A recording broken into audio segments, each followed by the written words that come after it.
할렐루야, 우리의 지혜의 근원이신 하나님을 찬양합니다. 우리의 지혜보다 하나님의 지혜가 비교할 수 없을 정도로 크고 높으신 줄을 믿는 자에게는 기쁨과 평안이 있습니다. 오늘도 그 하나님의 지혜, 위로부터 나는 지혜를 구함으로써 온전한 인내와 기쁨을 이루는 저와 여러분들이 되시기를 소망하며 2023년 12월 21일 목요일 아침 예배 성삼위 하나님께 올려드립니다. 오늘 본문은 야고보서 1장 1절에서 11절까지의 말씀입니다. 이제 함께 주님의 말씀을 받겠습니다. 하나님과 주 예수 그리스도의 종 야고보는 흩어져 있는 12지파에게 문안하노라. 내 형제들아, 너희가 여러 가지 시험을 당하거든 온전히 기쁘게 여기라. 이는 너희 믿음의 시련이 인내를 만들어내는 줄 너희가 알미라. 인내를 온전히 이루라. 이는 너희로 온전하고 구비하여 조금도 부족함이 없게 하려 함이라. 너희 중에 누구든지 지혜가 부족하거든 모든 사람에게 후히 주시고 꾸짖지 아니하시는 하나님께 구하라. 그리하면 주시리라. 오직 믿음으로 구하고 조금도 의심하지 말라. 의심하는 자는 마치 바람에 밀려 요동하는 바다 물결 같으니 이런 사람은 무엇이든지 주께 얻기를 생각하지 말라. 두 마음을 품어 모든 일에 정함이 없는 자로다.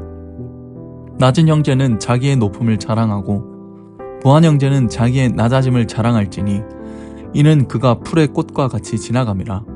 해가 돋고 뜨거운 바람이 불어 풀을 말리면 꽃이 떨어져 그 모양의 아름다움이 없어지나니 부한 자도 그 행하는 일에 이와 같이 쇠잔하리라. 아멘. 이것은 하나님의 말씀입니다.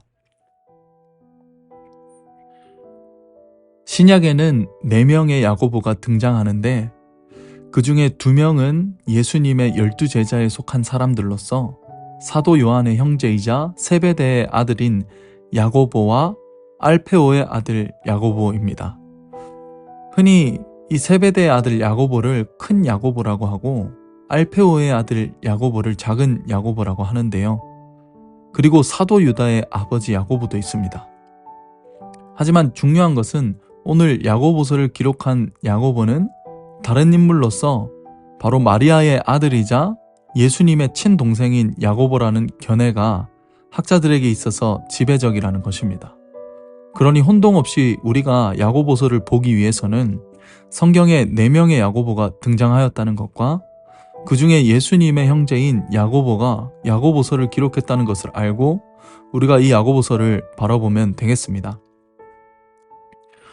이 야고보서를 기록한 예수님의 동생인 야고보는 우리가 잘 알고 있는 구약에 등장한 야곱과 같은 발음으로서 히브리어로는 야코브, 헬라어로는 야코보스라고 부릅니다. 그렇기 때문에 대부분의 성경이 야고보라고 기록했습니다.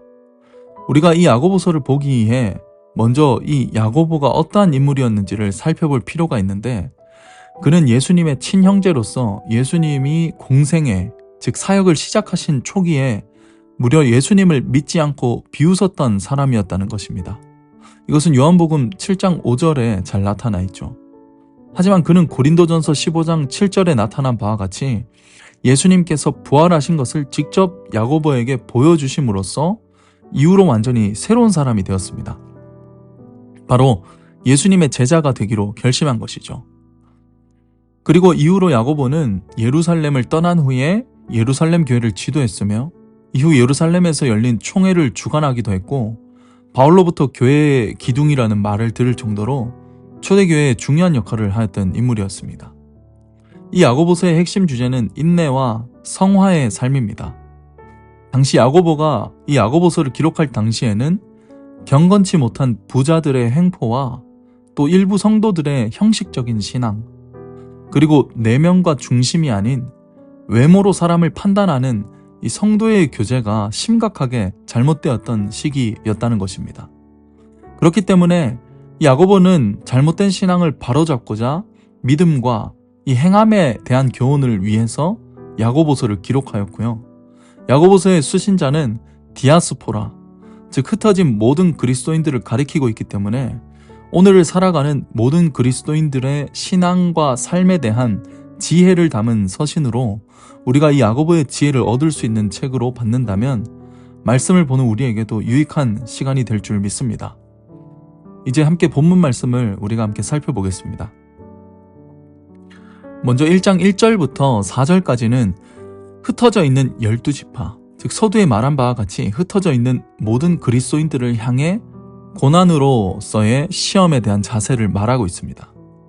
왜냐하면 이 야고보서가 기록된 당시의 시대는 로마의 극심한 박해가 일어나기 직전으로서 하나님이 예루살렘 교회를 흩으신 시기였기 때문입니다.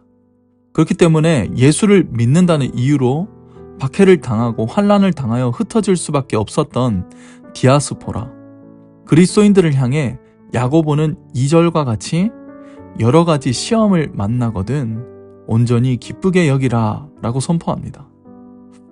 이 말이 디아스포라 그리스도인들에게 어떠한 말로 들렸을까요? 굉장히 충격적이었을 겁니다. 시험을 기쁘게 여기라니요. 이것은 지금 자신들이 겪고 있는 박해와 환난의 상황을 도무지 고려하고 있지 않고 한 말처럼 들렸을 수도 있습니다. 하지만 야고보는 지금 일어나고 있는 모든 고난이 하나님의 뜻 가운데 일어나는 시험임을 바라볼 것을 권면합니다. 우리도 신앙생활 가운데 이러한 질문을 할 때가 있죠. 왜 내게 이런 시험이 찾아오는 것일까? 도대체 이유가 무엇이며 왜 나일까? 우리는 여러 가지의 시험을 신앙생활 가운데 경험합니다. 그러나 그 시험을 어떻게 받아들이고 어떻게 삶으로 승화시키는 것인지는 질문하지 않고 그저 그 상황을 모면하거나 그 시험에 몰입하는 경우가 우리의 신앙 가운데 더 있다는 사실입니다. 야고보는 지금 고난받고 핍박받는 디아스포라 그리스도인들에게 이렇게 말합니다. 시험까지도 기쁘게 여기십시오. 이것을 왜 해야 합니까? 바로 예수를 믿고 예수를 위해 사는 신앙은 시험마저도 기쁨으로 바꿀 수 있기 때문입니다. 우리는 반드시 이 지점까지 나아가야 합니다. 왜냐하면 우리 주 예수 그리스도께서 그렇게 하셨고 그리스도의 지체된 우리 또한 그렇게 할 수 있기 때문입니다. 시험을 기쁘게 여기는 신앙, 이것은 단순히 주어지지 않습니다. 시험 그 자체가 우리에게 유익을 주지는 않죠. 왜냐하면 너무나 아프기 때문입니다. 너무나 고통스럽기 때문이죠. 그러나 이 시험을 모면하기 위함이 아닌 이 시험의 목적을 알고 그것을 통과하는 여정을 믿음으로 받아들인다면 우리는 이것을 기쁘게 여길 수 있습니다. 시험의 끝이 있다는 이 믿음으로 발견한 놀라운 소망을 우리가 갖는다면 우리는 시험을 기쁘게 여길 수 있습니다. 그렇게 시험을 기쁨으로 여기고 고통 중에도 기쁨을 찾고 소망을 가질 때 우리는 믿음의 시련 가운데서도 온전히 기뻐할 수 있고 나아가 온전한 인내라는 성도의 면류관을 얻게 됩니다. 이 온전한 인내는 시험만으로 얻을 수 있는 성도의 신앙적 성격이며 열매입니다. 우리가 이후에 야고보서 5장을 통해서도 보게 되겠지만 야고보는 농부의 오래 참음과 또 선지자들의 오래 참음을 말하고 욥의 인내를 말하면서 인내하는 자를 복되다 한다라고 말합니다. 시험 가운데 우리는 인내할 수 있으며 이 인내함은 결국 하나님 앞에 바로 서게 하는 중요한 신앙의 성격임과 동시에 우리의 신앙생활의 면류관이자 열매가 되어 이 땅 가운데서도 그리스도의 모습으로 살 수 있는 모범을 보이는 것임을 야고보는 말하고 있는 것입니다. 사랑하는 여러분, 우리는 시험이 없으면 면류관도 없습니다. 이 믿음의 중요한 사실을 깨닫고 이 시험을 온전히 인내함으로 기쁨으로 받으시기를 예수의 이름으로 축원드립니다. 우리가 이 시험을 모면하고자 하면 시험이 더 큰 시험으로 다가올 것이지만 시험을 하나님의 뜻을 이루는 과정으로 본다면 소망과 기쁨이 될 것입니다. 저는 저와 여러분들의 신앙의 삶이 시험을 기쁘게 여김으로 온전한 인내를 이루시는 복된 인생이 되시기를 예수의 이름으로 축원드립니다. 이제 5절에서 8절 말씀을 보면 야고보가 지혜를 다루고 있음을 볼 수 있습니다. 그 시작을 이렇게 기록하죠. 너희 중에 누구든지 지혜가 부족하거든. 왜 야고보가 갑자기 지혜를 말했을까요? 지금 박해와 핍박 가운데 있는 디아스포라 그리스도인들에게 가장 필요한 것은 바로 이 지혜라고 야고보가 생각했기 때문일 것입니다. 이 야고보서에서 말하는 지혜는 크게 두 가지가 있습니다. 먼저 거짓된 지혜가 있죠.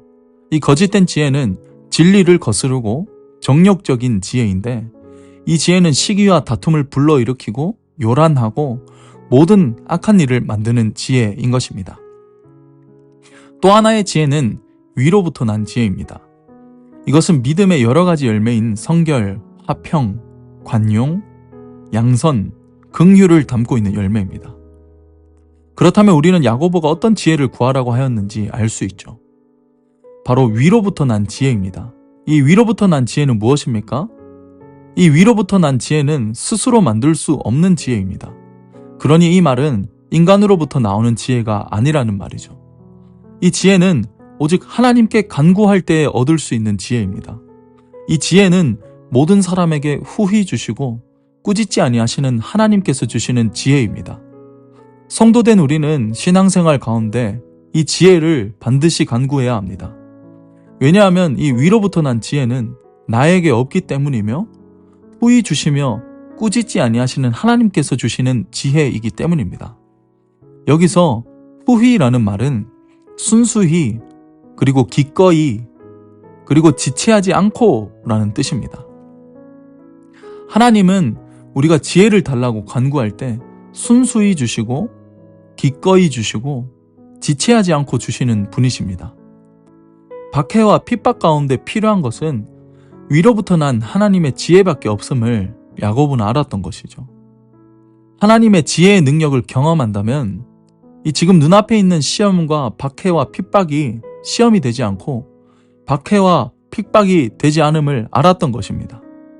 그러므로 여러분, 우리도 이 후히 주시는 지혜를 하나님께 구해야 할 것입니다. 오늘 당장 내 삶에 펼쳐진 수많은 질문들 앞에서 위로부터 난 지혜가 아니라면 우리는 반드시 또 질문하게 될 것입니다. 그 질문은 우리의 불평이 될 수도 있고 원망이 될 수도 있습니다. 혹은 좌절과 절망, 낙담과 삶의 회의와 거짓된 비아냥거림으로 나타날 수 있습니다.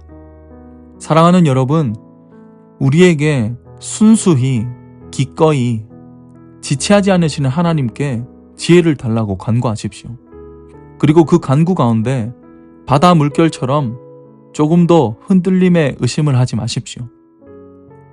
바다 물결은 육지 쪽에서는 잔잔하지만 그 물결의 근원은 성난 파도와 같으며 모든 것을 파괴하는 것이기 때문입니다.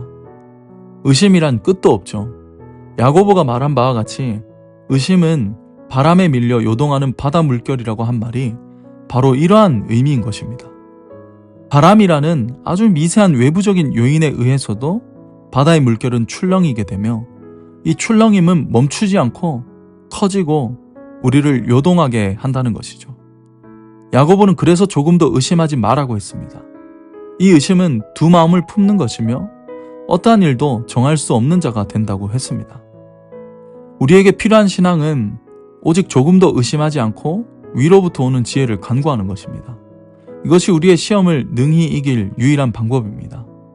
이 순수히, 기꺼이, 지체하지 않으시는 하나님 앞에 우리 또한 순수함으로 기꺼이 지체하지 않음으로 나아가야 할 줄로 믿습니다. 주님께서 우리에게 후히 주시니 우리 또한 주님께 후히 드려야 할 것입니다.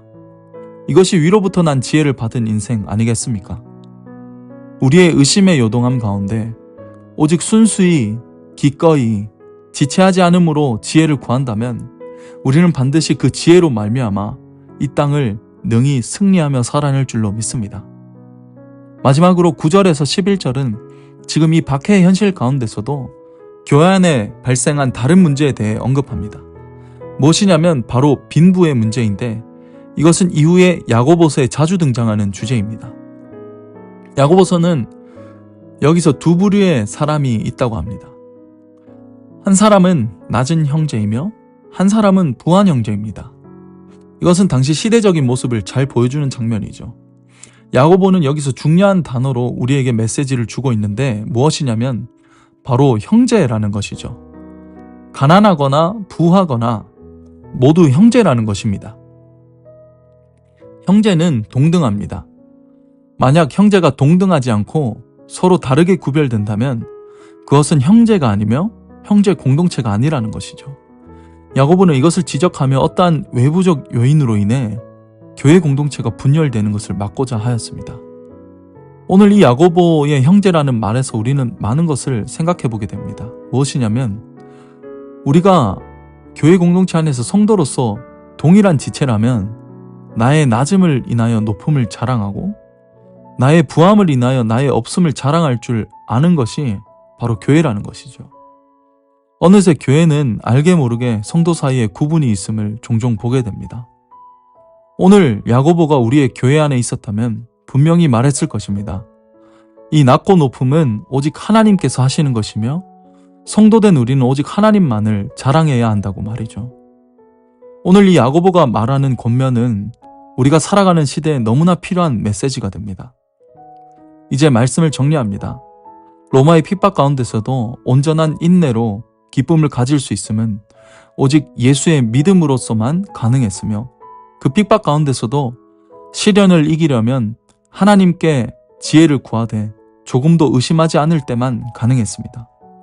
그리고 오직 성도 안에서 동등한 관계에서 주의 교회를 섬기고 오직 예수만 자랑할 때 교회 공동체가 굳건히 서가는 것을 오늘 야고보의 권면을 통해서 깨닫습니다. 오늘 우리에게 주어진 이 하루 동안 오직 예수의 믿음, 하나님의 지혜, 그리고 주의 교회를 향한 예수의 겸손함으로 나아가 이 땅에서 하나님의 뜻을 깨닫는 시험을 통해 기쁨으로 그리고 위로부터 오는 지혜로 주의 교회를 섬기며 자랑하는 이 하루가 되시기를 예수의 이름으로 축원드립니다. 아멘. 함께 기도하겠습니다. 우리에게 꾸짖지 아니하시고 후히 지혜를 주시는 주님, 우리가 지혜를 간구하지 못했음을 회개함으로 기도합니다. 우리의 시험과 같은 문제들 속에서 하나님께 구함으로 이 모든 것이 하나님께서 주실 기쁨의 과정이라는 시험임을 깨닫게 하여 주시옵소서. 그리하여 주의 교회를 겸손함으로 섬길 때에 가난한 자나 부한 자, 약한 자와 강한 자 모두가 함께 누리는 하나님 나라를 이 땅 가운데서도 살게 하옵소서. 그렇게 우리를 이끄실 것을 믿고 감사드리며 살아계신 예수님의 이름으로 기도합니다. 아멘. 이제는 우리 주 예수 그리스도의 은혜와 하나님의 크신 사랑과 성령 하나님의 내주교통 충만하심이 이제로부터 영원까지 함께 하시기를 간절히 축원하옵나이다. 아멘.